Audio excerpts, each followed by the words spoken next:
বাংলাদেশের পক্ষে দাঁড়ালে নিষেধাজ্ঞাসহ কঠিন শাস্তি পেতে পারে পাকিস্তান। টি-20 বিশ্বকাপে বাংলাদেশের অংশগ্রহণ নিয়ে অনিশ্চয়তার মধ্যেই প্রকাশ্যে সমর্থনের কথা জানিয়ে আসছিল পাকিস্তান ক্রিকেট বোর্ড পিসিবি। শনিবার বাংলাদেশকে বাদ দিয়ে স্কটল্যান্ডকে বিশ্বকাপে অন্তর্ভুক্ত করার ঘোষণা দেয় আইসিসি। এর প্রতিবাদে বিশ্বকাপ বয়কটের ইঙ্গিত দেয় পিসিবি। এই অবস্থায় পাকিস্তানের সম্ভাব্য বয়কট নিয়ে ক্ষুব্ধ হয়েছে বিশ্ব ক্রিকেটের নিয়ন্ত্রক সংস্থা। এক প্রতিবেদনে ভারতীয় সংবাদ মাধ্যম দ্য ইন্ডিয়ান এক্সপ্রেস জানিয়েছে, বিশ্বকাপ বয়কট করলে পাকিস্তানের ওপর নিষেধাজ্ঞাসহ কঠোর শাস্তি আরোপ করা হতে পারে।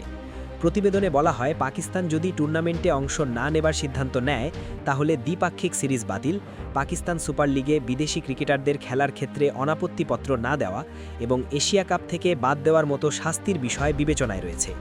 এর আগে শনিবার আইসিসি জানায়, তাদের মূল্যায়নে ভারতে বাংলাদেশ জাতীয় দল কর্মকর্তা কিংবা সমর্থকদের জন্য কোনো বিশ্বাসযোগ্য বা যাচাইযোগ্য নিরাপত্তা ঝুঁকি নেই। এই মূল্যায়নের ভিত্তিতেই টুর্নামেন্টের প্রকাশিত সূচি পরিবর্তন করা সমীচীন নয় বলে সিদ্ধান্ত নেয় আইসিসি।